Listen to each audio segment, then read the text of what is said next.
হাজিরিন, আমার আপনার জিন্দেগির গুনাহ যদি মাফ করতে হয়, দেখেন কিয়ামতের ময়দানে জান্নাত জাহান্নাম পাশাপাশি থাকবে। জান্নাত জাহান্নাম পাশাপাশি থাকবে। তাদের এই বেড়া বলেন, তাদের এই গেট বলেন, এগুলো হবে কি বলেন, গ্লাস দিয়ে, গ্লাস। অর্থাৎ জান্নাতে কারা তাদেরকে দেখা যাবে, আবার জাহান্নামে কারা আছে তাদেরকেও দেখা যাবে। যখন জান্নাতীরা জান্নাতে, জাহান্নামীরা জাহান্নামে থাকবে, তাকিয়ে দেখবে জাহান্নামের মধ্যে আমার গ্রামবাসী একজন পড়ে আছে। জাহান্নামীরা তাকিয়ে দেখবে জান্নাতের মধ্যে আমার চাচা জান্নাতের মধ্যে, আমার ছেলে জান্নাতের মধ্যে, কিন্তু আমি জাহান্নামের মধ্যে। তখন বলবে জাহান্নামীরা বলবে আন আফিদু আলাইনা মিন মাই আও মিম্মা রাযাকাকুম। তারা জাহান্নাম থেকে জান্নাতীদেরকে ডাক দিয়ে বলবে, হে আমার ভাতিজা, আমার ছেলে, এই গ্রামবাসী, আমি এই জাহান্নামের আযাব এত কষ্ট সহ্য করতে পারতেছি না, আমার খানা পিনা কিছুই নাই, তোমার জান্নাত থেকে একটা ফল আমাকে দাও খাবার, তোমার জান্নাত থেকে একটু পানি দাও। সাথে সাথে আল্লাহ রাব্বুল আলামিন জান্নাতীদেরকে বলবে ক্বালু হারামাহুল্লাহু আল কাফিরিন, যারা জাহান্নামে হবে তাদের জন্য জান্নাতের খাবার হারাম করে দিয়েছেন আল্লাহ। কথা বলেন ঠিক কিনা? তারা জান্নাতের খাবার ভক্ষণ করতে পারবে না। আজকে দুনিয়ার মধ্যে একজন বিপদে পড়লে আর একজন ওই বিপদ থেকে উদ্ধার করার জন্য চেষ্টা করে, গ্রামবাসীকে আগিয়ে যায় তার বিপদ থেকে কিভাবে উদ্ধার করা যায়। কিন্তু আল্লাহ না করুক, কিয়ামতের ময়দানে ফয়সালা হয়ে যাবে।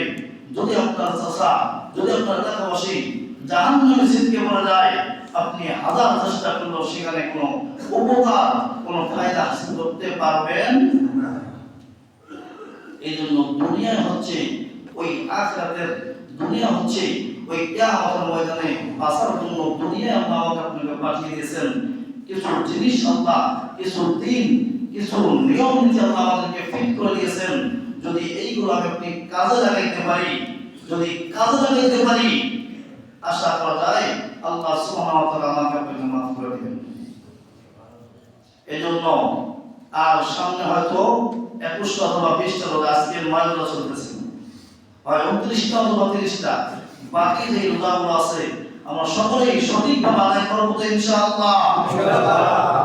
আমরা একটা মাস একটু কষ্ট করার দ্বারাই আল্লাহ বিশাল সফলতা দান করবেন। বড় বড় যারা ইঞ্জিনিয়ার, যারা বড় বড় ডাক্তার, যারা যেই পদে চলে গেছে, কষ্ট ছাড়া, মেহনত ছাড়া কেউ কিন্তু এরকম উপর ধাপের পদে চলতে পারে না।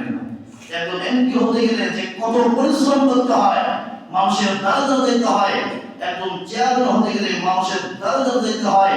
ভোট নাই, খাওয়া নাই, এই কষ্ট করার পর সারাদিন ভোট হওয়ার পর কিন্তু ওই ব্যক্তি যদি সফলতা অর্জন করে, সে কিন্তু 5 বছর সফল। কথা বলেন ঠিক কিনা?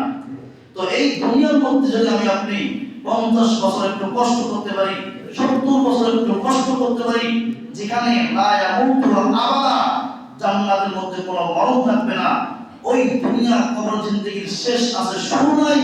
যদি 70 বছর একটু কষ্ট করতে পারি, আল্লাহর দরবারে আসতে পারি, তাহলে সারা জীবনের জন্য আপনি কামিয়াব হতে পারেন। সুবহানাল্লাহ।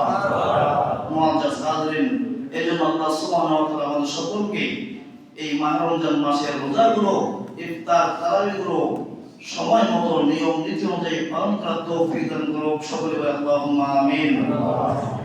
আমি আপনাদেরকে